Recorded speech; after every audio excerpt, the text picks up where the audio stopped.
prayer, and then we will get started. Dear Lord, thank you so much for this day. God, I thank you for every one of the ladies that you have brought together today that are listening to the sound of my voice right now. God, I pray for special peace and calmness over them, Lord, in the light of our suddenly busy schedules. God, I pray that you would just continue to burden our hearts to be still and know who you are and know who you are in our lives, Lord, and to put you first and seek you first in all that we do. Lord, I pray your blessing over the next hour, that you would just be with each and every one of the panelists as they bring forth your word, and that this would just be an anointed time from you. Thank you for all that you have blessed us with. In your name I pray. Amen. Okay, so I would like to pass this over to Miss Jena Snyder. Well, hello, Heather. That was so amazing. I'm so in awe of you. You are my new hero for that fun opening. And I'm so thrilled to be with you all today. I love Eagle Mamas. It's a great ministry, and we're just so thankful that you tuned in with us. Jerica is going to bring us a word today about staying steady in the storm. And she asked me if I might speak to everyone a little bit about cultivating hope in our homes. So as I thought through this and really prayed about what to bring to you, I thought back to a time in my own life when it was hard to generate much hope in my home. And that was as I was walking through a really hard, painful divorce. And many of you know that about my story. Pretty transparent about it. But my daughter and I had one at home still at the time. She was a junior in high school. And so we found ourselves, moving out of our big fancy Frisco home, and we moved into a little tiny rent home, very humble. And I just remember one day shortly after we had moved, she walked into my room and she looked at me and she just said, "Mama, what are we going to do?" And it just cut me to the core. It just went straight to my heart. First of all, she never called me mama as a junior in high school. So I knew she was feeling really little and really like she needed me. So I thought about her question, and I realized in that moment that what she really needed from me was hope. She just needed some hope that things were going to be okay. So I shared with her, God had given me a vision through that season. And he had told me, "Jena, I'm going to provide a feast for you and Avery." That's the word he gave me, a feast. Not just bread and butter, like basic provision daily, but a feast. So I was able to tell her, "Avery, God has a feast for us. I don't know what that's going to look like, but we're going to believe that." And so anytime we began to get down and having a hard day, we just remind each other, God's got a feast for us. It kind of became our little motto. And I realized that it wasn't enough just to tell her that. Like, I actually had to start living like I believed that in order for us to keep that hope alive. So what did that look like? Honestly, it just looked like waking up every day, putting one foot in front of the other, and just doing the thing and just being there.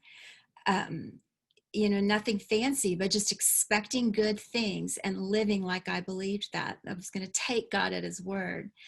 The moral to that story and the end of that story is God was so faithful and did make beauty from ashes. And, there's a great ending to that in his provision. And so that's a wonderful reminder that he is faithful to his promises.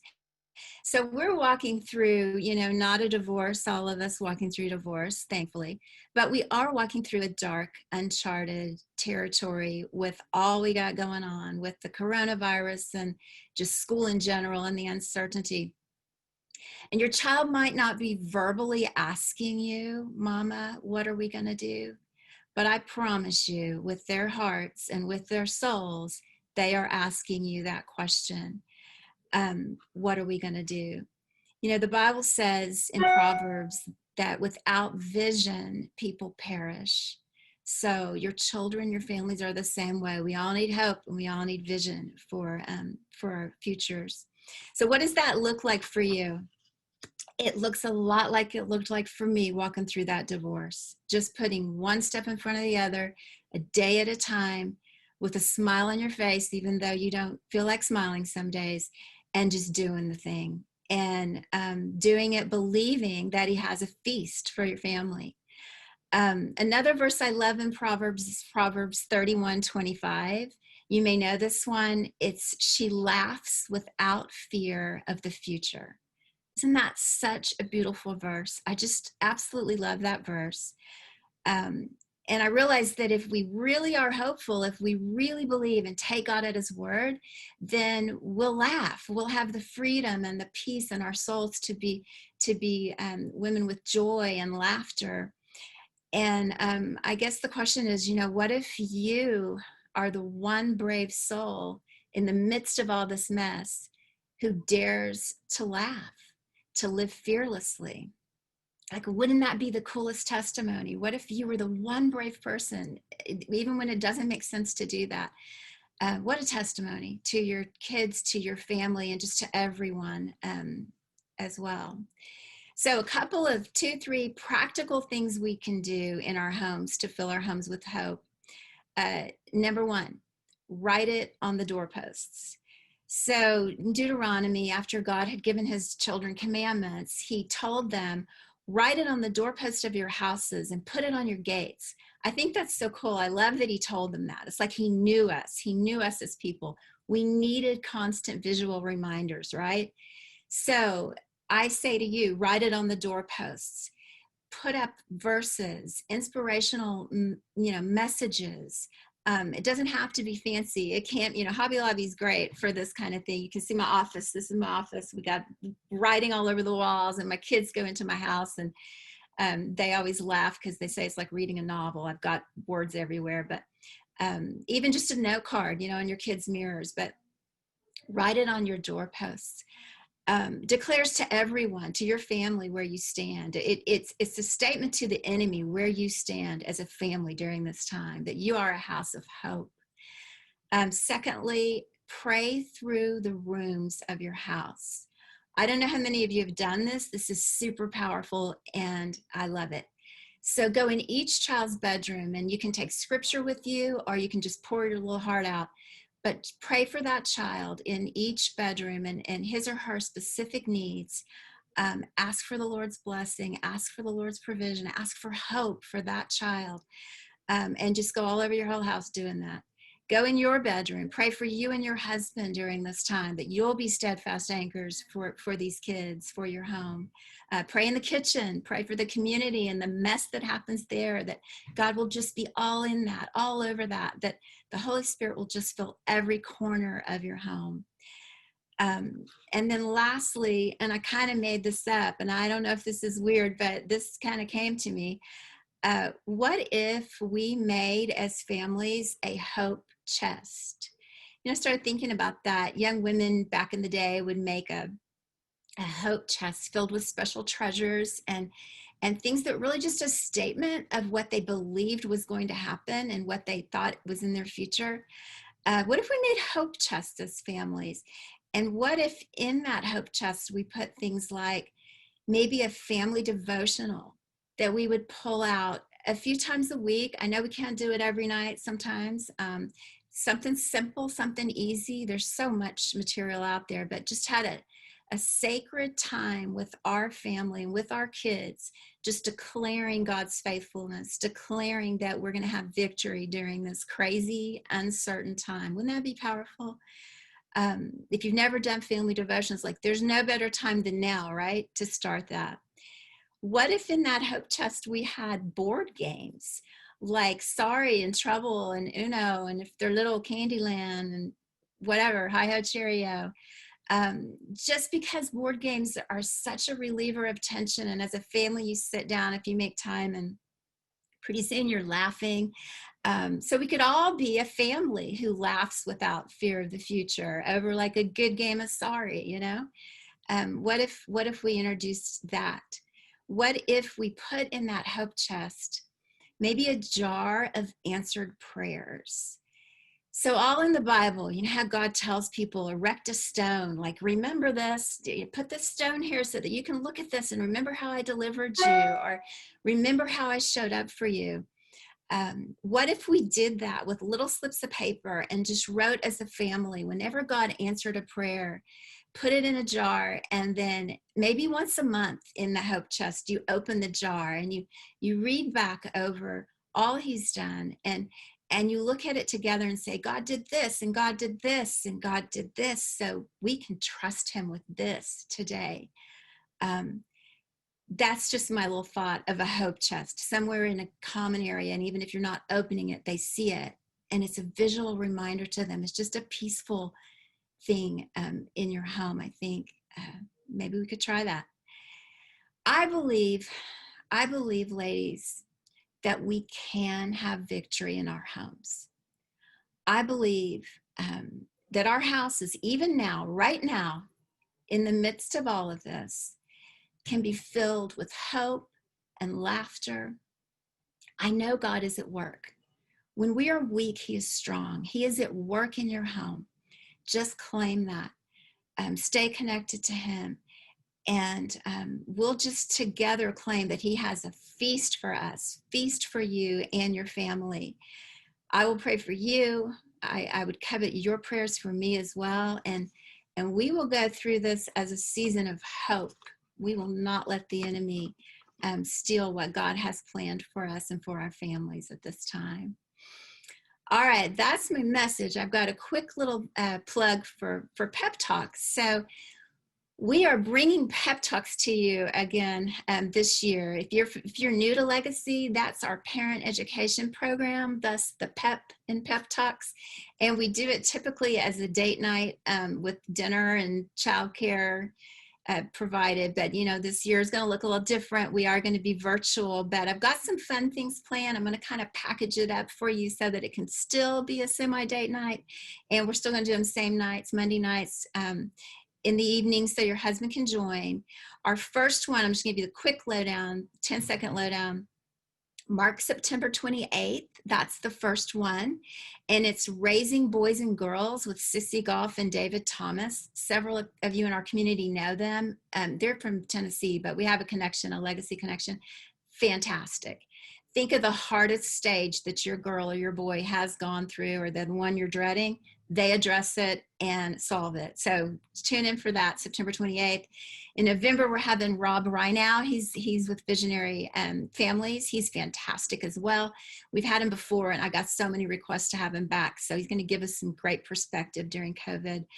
February, we're going to have a really important talk on diversity with this pastor that I adore, who has a good message for us as far as how to address all this with our kids. You know, what should we be saying in our home as Christians? Like, how do we have these conversations with them? So that should be super valuable. And then March, we're doing one on purity, staying pure, helping our kids, challenging our kids to stay pure in an impure world.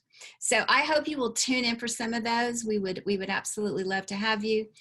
And with that, I'm going to now hand this to Jamie Schlegel.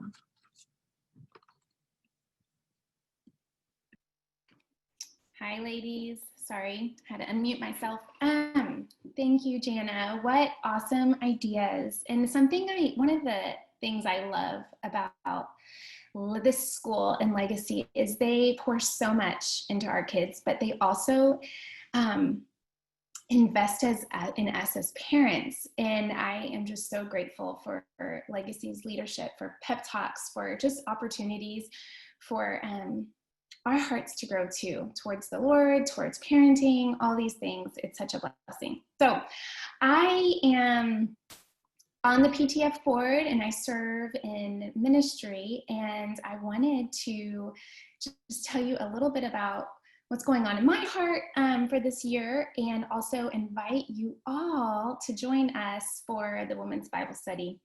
So I have a verse, Matthew 7:24-25. It says, "Everyone who hears my teaching and applies it to his life can be compared to a wise man who built his house on an unshakable foundation."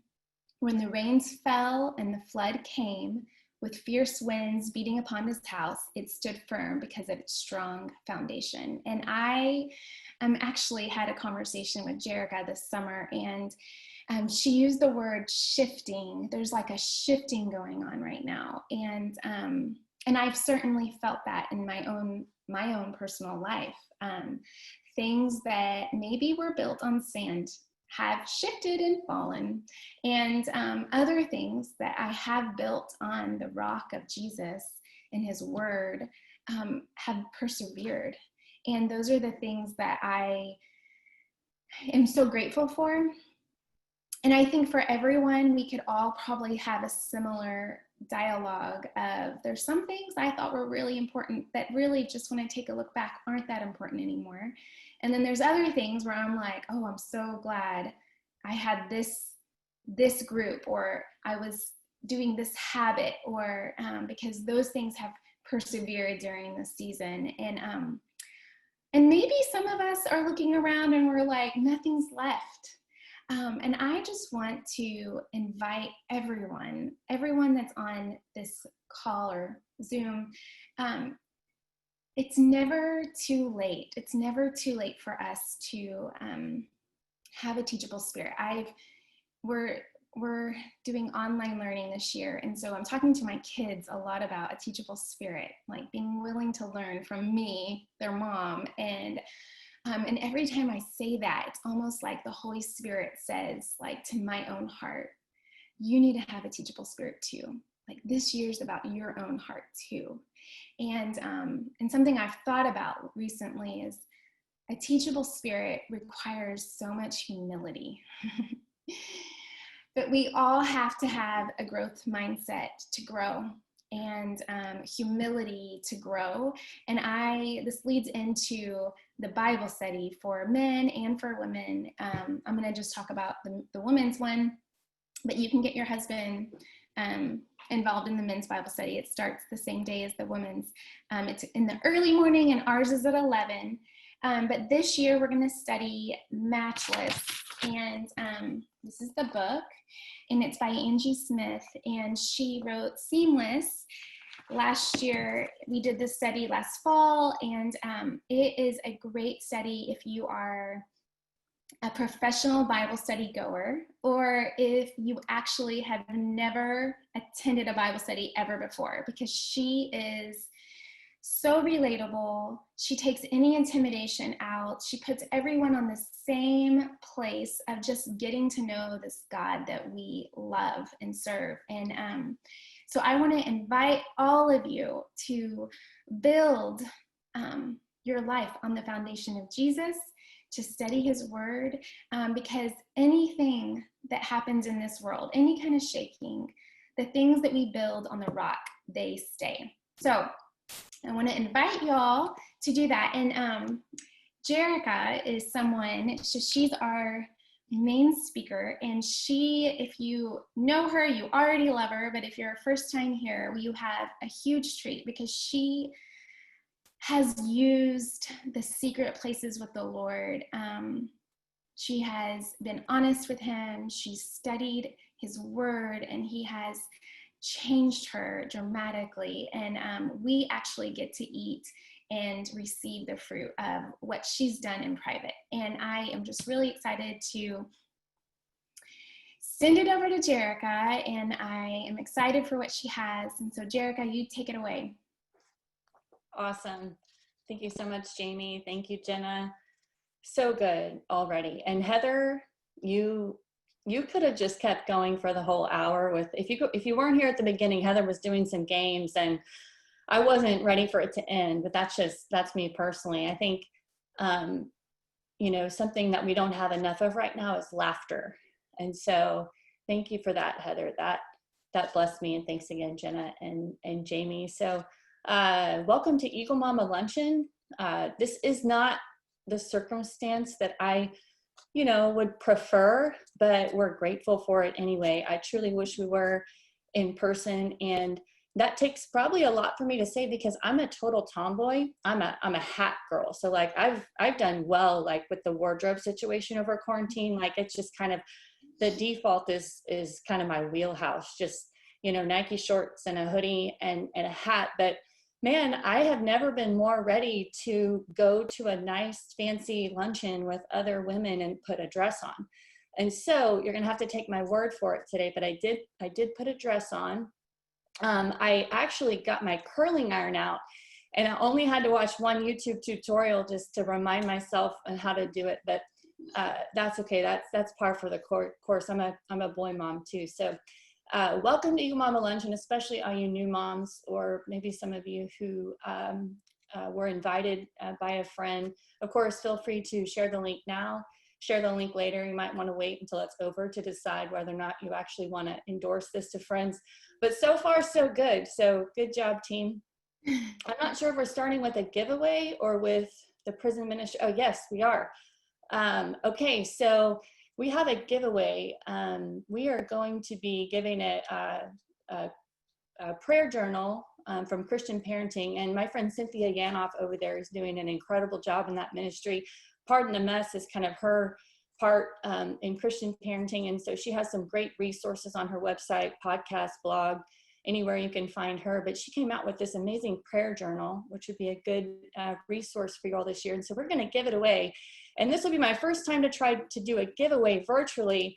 So let's see how this goes. Okay, if it is your birthday today, and I have to say this, if you're driving, I'm sorry, like don't type if it's your birthday. You're just gonna have to wait maybe till next time and tell me, and I'll send you something. But if it's safe for you to type and you're listening live and it's your birthday today, then put it in the chat, and we'll wait a little bit to give you some time to do that. If it's no one's birthday today, a little more time. What about anniversary? Now, if it's your birthday today and you're actually on this today, then that's another story. But is it anyone's wedding anniversary today? Put your name in the chat. Tell us it's your anniversary. We want to celebrate with you. Actually, my husband and I celebrated 15 years of marriage this summer, so it's good stuff. Okay, I don't think we have anything yet. Okay, here we go. What about birthday this week? If your birthday was this week, is this week, we may end up having to go to, if you know someone whose birthday is today. No, I'm just kidding.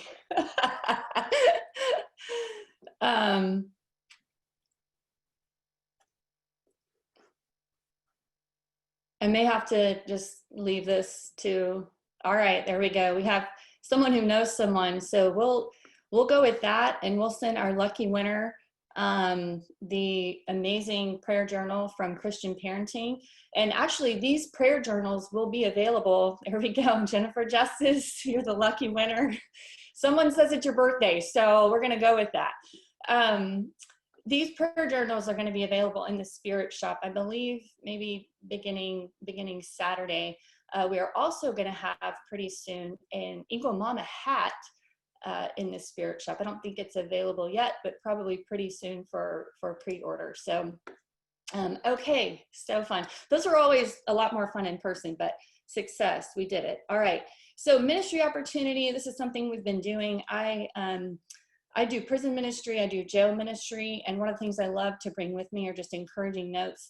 And while I can't go in right now, I can send encouraging letters into them. So many of you have been a part, had so many faculty and staff even that have mailed me letters, and thank you so much. These really do make such a huge difference, and truly only heaven knows the impact that they have and in the lives that they change. And so there's the information right there. If you want to get, if you want to write a note to an incarcerated woman and then get it to me, I can get it into the jail or into a women's prison. So thank you so much for partnering with me on that.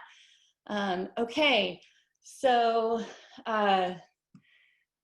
everyone, I feel like we just need to exhale, take a minute to just breathe. So my name is Jerica Olson. This is, I guess, I'm in my third year of being able to serve in the Eagle Mama ministry. And I remember early on when I was approached about being involved in this ministry. At the time, Angela Paxton, here's a little history for you, for those of you who are new. Angela Paxton was a guidance counselor here, and she started these events for moms of junior high kids. Now I have two sons. This is our 6th year at Legacy, I believe. And my sons are in 5th and 7th grade. And so as a mom of middle school students, I really can't imagine why she needed to start a ministry to moms of middle school students, because nothing ever goes wrong. There's no hormones, there's no mood swings. I mean, everything is just totally great, right? Now, I totally get it now why she started these lunches. And then after, it didn't take long before other moms wanted in. And so now it's something that Legacy Christian offers to all the moms. And I love it because I don't know about you, but for me, in motherhood, really from day one, the second you become a mom, everything all of a sudden becomes about our kids. And that's normal, and that's the season that we're in.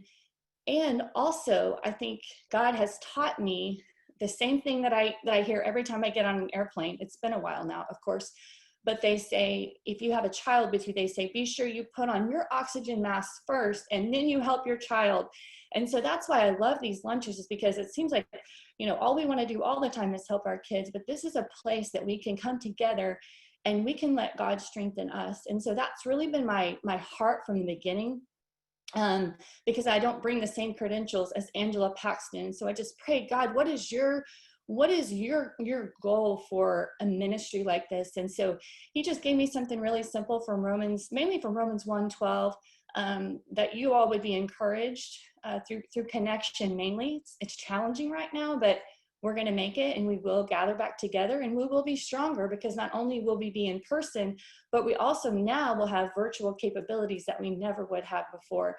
And I'm thankful for Legacy for going the extra mile in a season that could be characterized by lack. Legacy has just done such a great job to prioritize important things. And I'm so glad that Legacy values parents, men, women, not just the kids, but the whole family. So thank you, Shannon Coley, Shannon Nelson, and of course, Bill McGee, for just prioritizing ministry to parents. I think right now, looking back and just seeing individuals being faithful in starting ministries like this, now we're so thankful that they did in a season, in a storm, in a season where there's trials and there's adversity. It's like, okay, this is why God established this for us. So for Eagle Mama, I want you to be encouraged.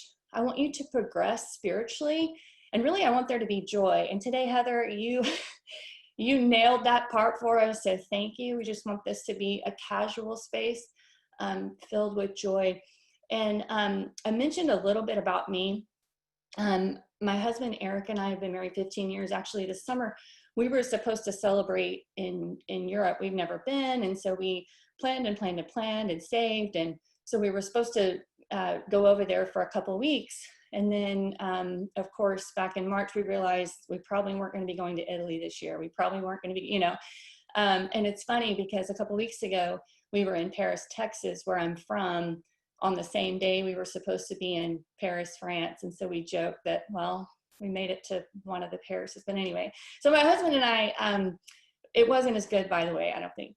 My husband and I have been married 15 years, and I'm thankful to the Lord for that. It's easy to say, but those of you who are married or have been married, a lot more goes into that. So I'm grateful to the Lord for really holding our family together. And we have 2 sons, Jack and Jacob. And I think this is our 6th year at Legacy, maybe 7th, but we've been so blessed by the school. And the best way I think I can introduce myself to you is just really Ephesians 2:10. I'm his workmanship, created in Christ for good works that he prepared in advance for me. And it took me a long time to realize that I was truly his handiwork. And it wasn't until then that I could really start stepping into the works that were created for me, which, by the way, is where abundant life is, according to John 10:10. The enemy comes to steal, kill, destroy. He comes to give us life to the full. And for me, that life to the full happened after I started walking in the works created for me, after I realized that I was his handiwork. I wasn't, what life had told me I was, or what someone had, told me I was, or treated me like. That wasn't who I was. I'm his handiwork. And so I think that actually is probably what I'm most passionate about, is just seeing women, seeing people realize that they're his handiwork and step into fulfilling their purpose. And so through that, I guess that plays out in being a mom, being a wife, being a friend, being a spiritual mom. There's a shortage of spiritual moms right now, by the way. And so I would encourage you to do the work that it takes to be able to offer back something to those that are wanting to grow in their faith. I volunteer at Dallas County Jail. I teach an overcoming trauma class there, and I do prison ministry. I do events at maximum security women's prisons, and so those are just a few of the ways, a few of the places that I get to go to complete the works that he created for me. So that's about me. And every year I pray about, okay, God, where do you want the women at Legacy this year? Kind of what's your vision for this year? And this semester has been, a little bit different. Instead of, okay, this is the whole series for the year, it's more about, all right, this is where we're at right now, God, and what is it that the women need right now for this lunch? And for this one, I kept praying and feeling like he just wanted us to be encouraged. He wanted us to be strengthened. He wanted us to be filled with hope. And I read through the book of Hebrews, and reading through Hebrews chapter 11 actually kind of gave me inspiration for this first lunch. And I'll just start out by reading you Hebrews 12:1.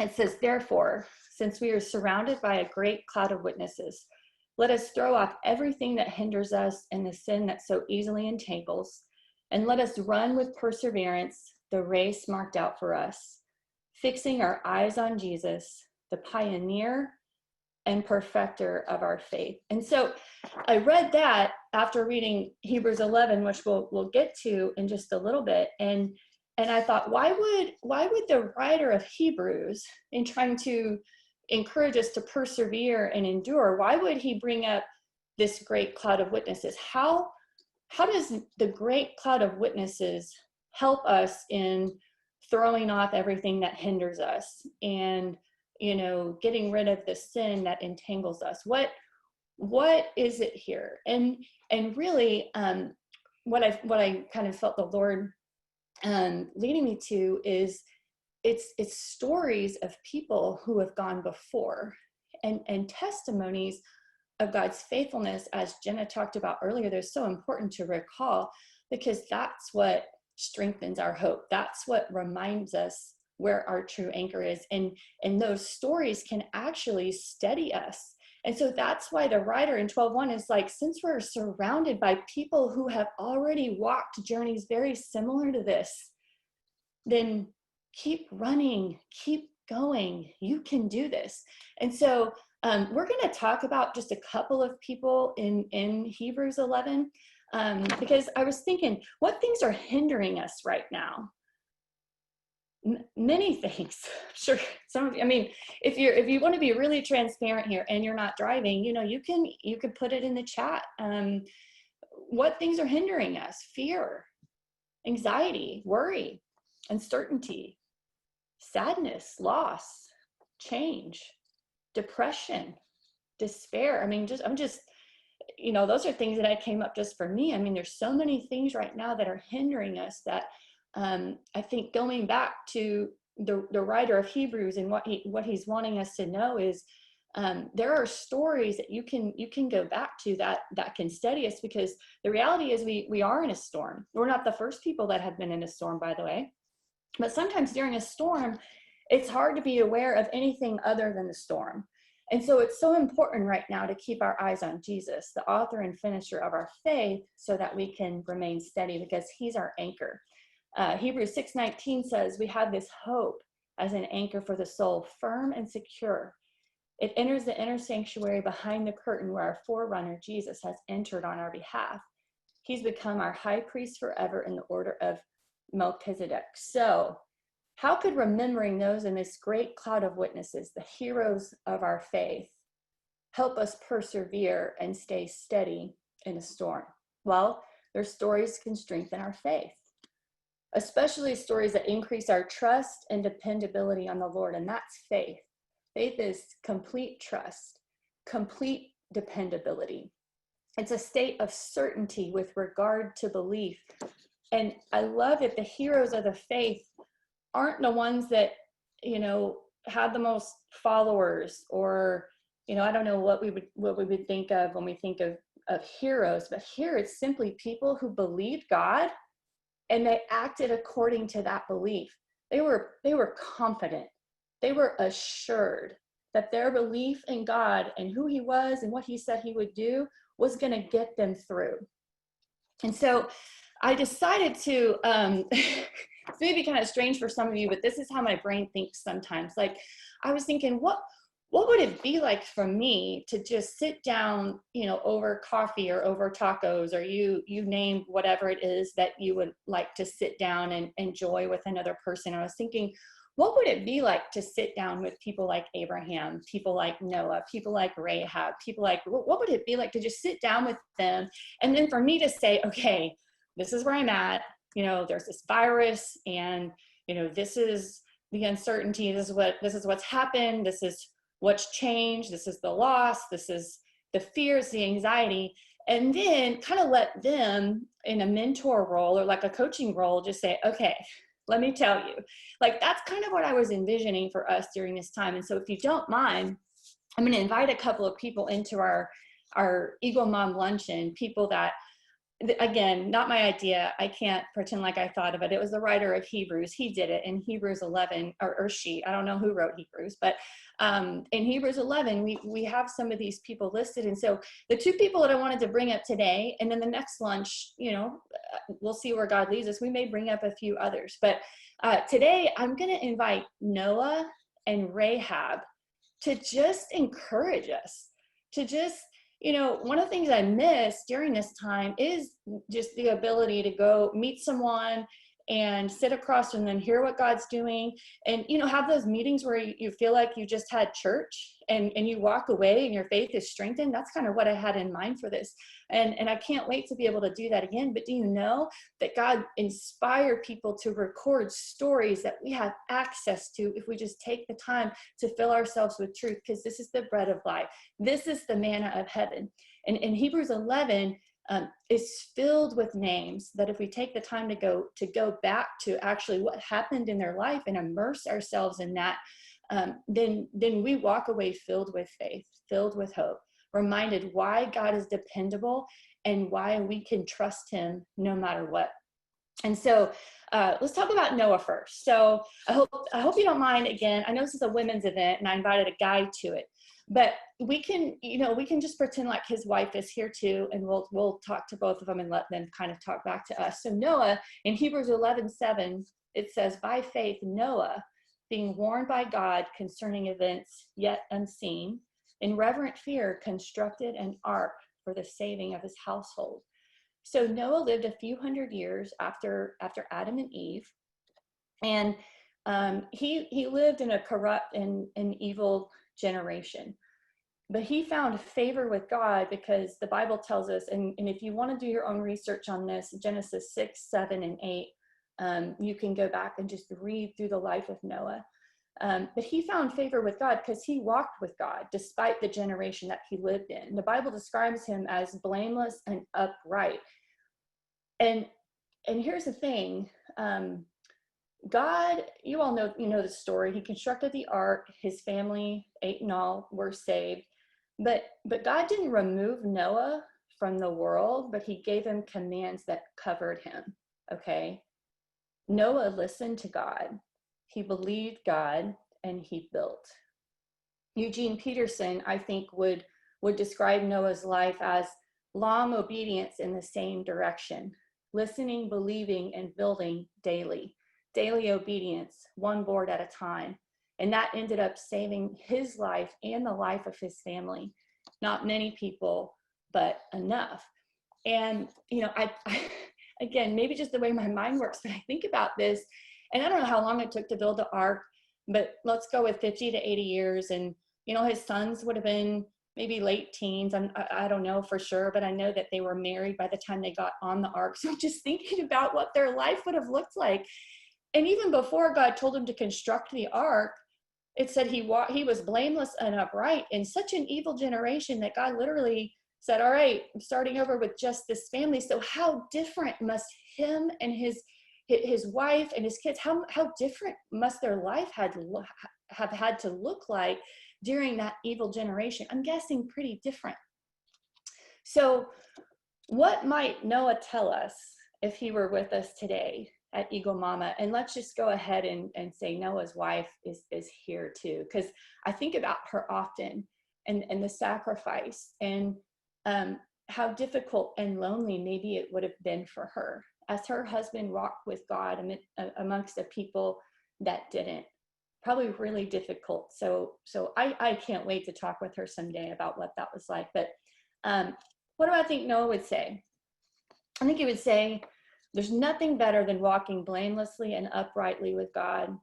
This is what allows you to hear him consistently and clearly. And this was his history with God. It didn't just start with the ark. This has been his way of life up until that point. So the lines of communication were very clear as the storm was approaching because of the way that he lived his life. I think he would say obedience isn't always glamorous. You might seem crazy. Your normal will be different than other people's normal. I think he would say, my normal was different even before the flood. It's okay. This is actually a sign you're on the right track and your life invites others to discover a better way, his way. I think he would say, there may be people that think you're wasting your time, money, and energy, you know, one board at a time, one day at a time, looking at you like, what are you doing? What are you building and for what? Remember, it had never rained before. And so there definitely would have been no need for a boat. They wouldn't have even known what that was. I think he would have said, you're going to get discouraged some days and wonder if it's even worth it. It is. Don't believe the lies. I think he would say there's going to be many days you feel unqualified to accomplish your purpose, but he's going to guide you each step of the way with all the necessary information and instructions. He'll teach you how to build. Don't get overwhelmed with the final outcome. Just show up each day and fulfill your calling. You'll enjoy quality time with your people, and you're going to love what happens as a result. I bet he and his family, at this point, I would probably want to ask them, you know, like, what were some of your favorite memories as you were building, as you were gathering supplies, as you were investing your resources in what God would have you invest in? I bet they have some cherished memories. I think he would say, I know there are other things that may seem urgent, but for Christ followers, there's nothing more urgent than obedience. And I know obviously he didn't know, you know, fully how God was gonna, send Jesus the Messiah to fulfill his plan of salvation. But obviously on this side of Jesus, I think that he would say that there are going to be things that seem urgent. And right now, oh my goodness, there's so many things that are pulling for our attention and our resources and our investments. And we think, you know, we owe it to people to jump into that urgency. And I think he would say, no, listen to God and only consider urgent what he tells you is urgent. And that's obedience to him. I think he would say, your family may give you pushback because sometimes it's easier to just blend in. But eventually they'll be forever grateful that you walked with God. Other people won't understand it because it's not their race, but trust that life will come to the next generation because of your faith. Your complete obedience will help others rise above the floodwaters of a chaotic world. I think obviously he didn't know, what scripture was going to be that God was going to inspire people to write, but I think he would totally agree with Proverbs 3, 5, and 6. Trust in the Lord with all your heart and lean not on your own understanding. In all your ways acknowledge him and he will direct your path. I bet Noah would be amening so loud to that one. Yes, it's true. You can trust him in everything. Acknowledge him. He knows what he's doing. Some questions that I, was just thinking he might ask me if I were sitting down with him as he wanted to challenge me as a wife, as a mom, as a Christ follower. I think he might ask, what are you building for your family that provides covering in a corrupt world? What can you choose today that will lead to life for the next generation? And I think maybe his final advice might be something like, you can have peace in the storm. The world only offers peace in a world they can control, but God gives us peace even in the chaos and the storm. And I think he would agree with words that John would later write in John 14:27, peace I leave with you, my peace I give you. I don't give to you as the world gives. Do not let your hearts be troubled and do not be afraid. And so those are some of the things that I thought about as, Hebrews 11 mentions Noah as an inspiring example for us to persevere, to endure, to stay steady. And I can't tell you how much thinking about Noah's life and the life of his family and what God did through his faith, it really does anchor me. It gives me hope. And the other person that I wanted to invite today is one of my favorite people. And this is Rahab. And she is mentioned in Hebrews 11:31, and it says, by faith, Rahab the prostitute did not perish with those who were disobedient because she had given a friendly welcome to the spies. So just a quick introduction to Rahab here. Why is she mentioned in Hebrews? Again, you can go back and read about her for yourself, and I totally recommend that. And if you're feeling really overachiever, grab a good study Bible or your kid's adventure Bible or whatever you can find and read some of the footnotes on these stories, because it's just incredible. But in Joshua 2 and Joshua 6, you can go back and read about her.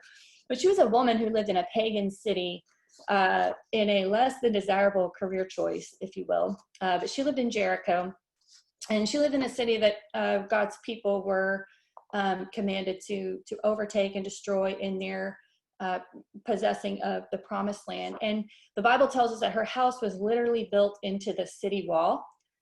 For those of you who remember, if you grew up in church, you might remember Joshua fought the battle of Jericho, like that song. That's what this is about. So she lived in this in the city, in the middle of the walls, the same walls that the song tells us came falling down.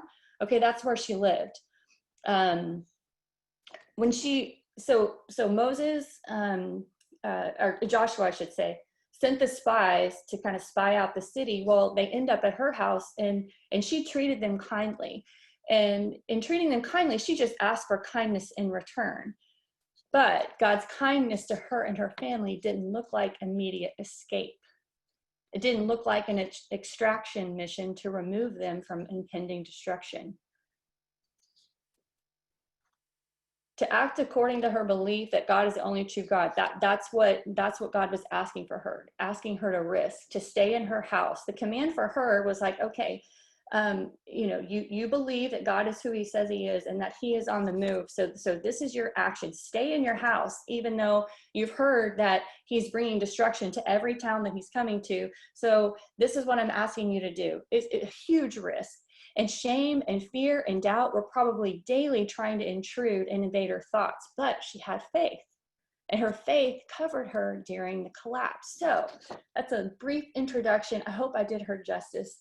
I don't have much time. I would say so much more, but what would she tell us if she were joining us today? I think she would be a fun guest, by the way. I think she would say it's never too late and you're not too broken to not be broken anymore.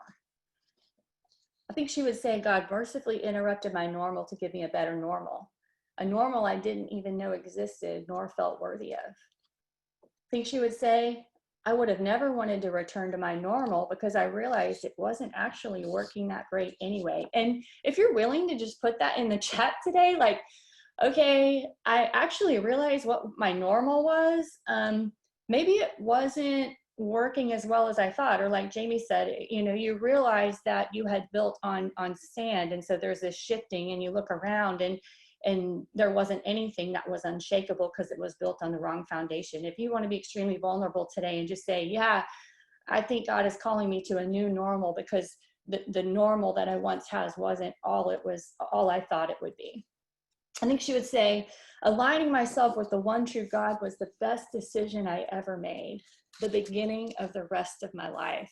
Someone may want to testify to that in the chat today as well. I know I would if I could talk and type at the same time. I think she would say, I had no idea all that God would do as a result of my complete trust in him. Did you know the promised Messiah, Jesus, is in my family line? And it all started from one act of kindness toward his people. I thought for sure they'd just take me and my family with them, but God's unfailing love for you isn't always demonstrated through immediate escape. I think she would agree with Romans 5:3-4, that says, not only that, but we rejoice in our sufferings, knowing that suffering produces endurance, and endurance produces character, and character produces hope. We need to be praying right now for God to be building endurance in our kids, not praying for escape. Right now, we have such a unique time as they're, you know, walking through this kind of unprecedented in our lifetime set of circumstances. What a time for him to develop character in our kids through endurance and building their character, which produces hope. That's what we need to be praying for. I think she would say, believe that God is who he says he is, and he'll do what he says he'll do. You can trust every word, every promise, every instruction. It might not make sense at the time, and you might think you have a better idea. How many of us think we have a better idea right now for how things should be going? Everybody does, I think. But God's strategy, and this is something she could testify to. God's strategy can both defeat wickedness and preserve the faithful at the same time. He's the only God that can accomplish both. Trust his covering when everything around you is crumbling. Escaping won't preserve you. Obedience will. There's more going on than what you see around you. Sometimes our greatest transformation comes during a collapse. And again, put it in the chat if you can testify to that too. Real quick, because we're running out of time, I have a jail story for you. But during coronavirus, they have released a lot of the women that were in my pod, obviously nonviolent, just maybe like parole violation type offenses. But a lot of them, in a time where, you know, it's described as lockdown, a lot of the women that are incarcerated or in jail, they're actually being freed during this time. And I thought, you know, only God could do that in a time that's, you know, characterized by lockdown and just lack and things that we aren't able to do. There are some people who are going to look back and have the testimony, wow, God brought freedom to me during that time. And so Rahab could totally testify to this. When everything came tumbling down, she was preserved.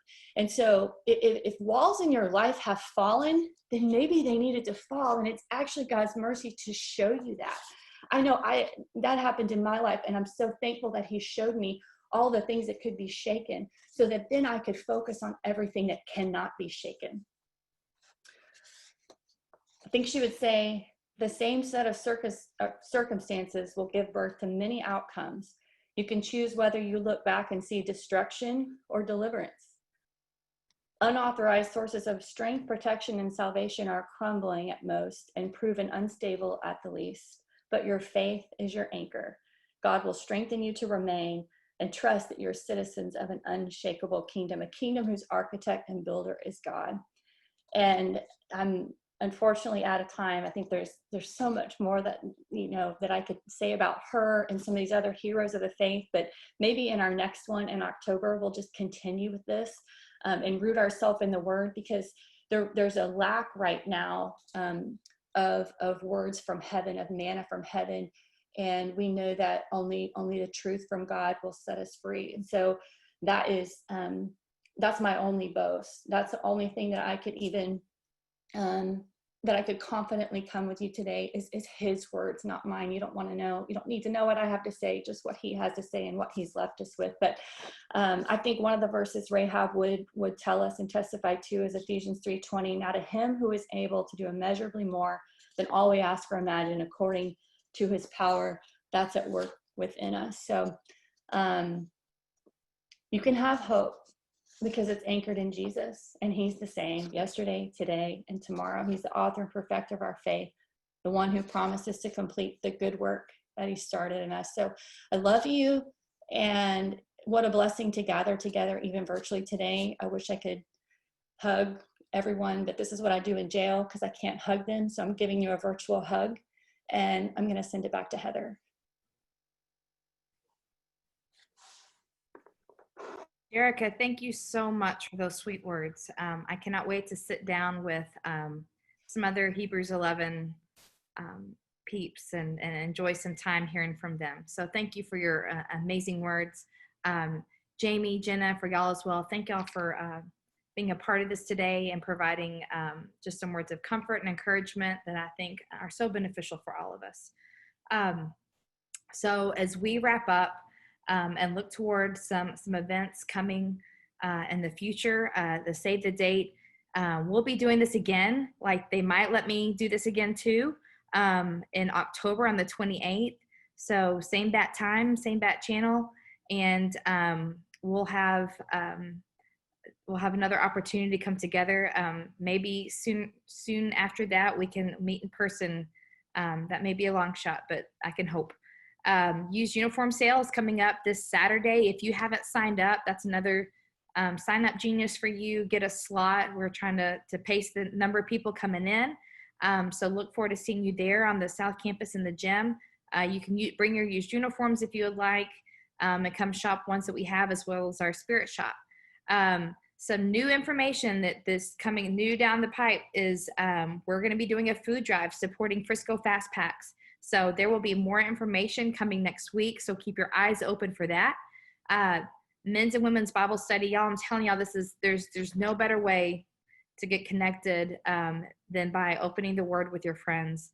And I've made some new friends. I've developed a relationship with old friends through this women's Bible study. And I think even virtually, we have an opportunity to come together and do that. We'll still have the small group breakout and have an opportunity to meet new women. Encourage your husbands to be involved too. Brett Coe is going to do an amazing job for us this year. I'm excited to see as he leads the men. Ladies, a time of prayer there's been no better time than now to be involved and to do that. We will have prayer walks around our school, around our campus. That's coming up next Wednesday. Is that next week? 2 weeks, 2 Wednesdays. Wednesday morning, you can meet behind the visitor stands at the football field. So after car line kind of disappears and goes away, park your car, come on up and join the ladies as we walk around and just lift up our campus, our families, our students, our staff in prayer. And then pep talks, as Jena Snyder had mentioned. Ladies, the information and the people that we have providing this information is just amazing. It is powerful. It is applicable to our lives. And so we've got a great lineup of people coming. And so continue watching for some of those details as well. We'd mentioned the Spirit Shop. We actually have Eagle Mama hats. This is just for us. So you can wear your hat. Nobody can see you while you're watching Eagle Mama, but you've got it. And it's a cute little blingy bling there. This Saturday, they should be available for pre-order. So pre-order is kind of the wave of the future since we can't have our Spirit Shop open as often or at all at this point. So you've got the hats. There's other things. The journals, the prayer journals should also be available for pre-order starting this Saturday as well. So you can order that now. You can also follow us on social media, Facebook, Instagram. That's the YouTube channel. So any of these things that have been recorded, you can go back on LCA News Now on YouTube channel and get to watch these again and pass them on to friends or family. So that's an opportunity for you. If you have any questions, feel free to reach out to us at PTF at Legacy. Any prayer requests, any way that we can be praying for you through the prayer@legacy.com. And then if you are still interested in volunteering, you can go to the PTF page, scroll down to PTF volunteer sign up. It is not too late to do that. We'd love to have you. There are fewer opportunities this year, but there's still ways that we can get involved and love on our school. And I want to issue one last personal challenge before we close this in prayer. Reach out to a mom that you don't know, maybe this week or next. Invite them to breakfast or lunch or just coffee, whatever you're comfortable with right now in our current atmosphere. But man, we need connection like never before. And I challenge you to reach out to somebody that you don't know and begin building that bridge. Be that encouragement in someone's life. So I'll issue another challenge next time. But ladies, thank y'all for coming. Thank y'all for joining us. Thank y'all for being a part of us for this last hour. And let me close us in prayer, and then y'all can close your computers. All right. Lord, thank you so much for this day. God, I thank you for the sweet hour. I thank you for the reminders of obedience, Lord, the reminders of faith, that focusing solely on you and trusting and leaning solely in on you, and the plans that you have for us, God, whether we understand them or not, whether they are comfortable or not, Lord, you have a specific path designed for each and every one of these ladies that sit here before me now. God, I pray that as they begin to walk those paths, God, that they would keep their eyes fixed on you, Lord, that they would obey that you have set before them and lean in your guidance, that you would provide them the wisdom and discernment as they move forward, the wisdom and discernment as they are the best wives that they can be, the best moms that they could possibly be. And God, thank you for loving us when we fall so short of those tasks that you've given us, but picking us back up, God, that in our weakness, your strength is made perfect. And God, that makes me a perfect mom. And I thank you for that. Lord, we love you. We praise you. We thank you for the opportunity to meet in such a unique way. We ask all this in your name. Amen. All right, friends.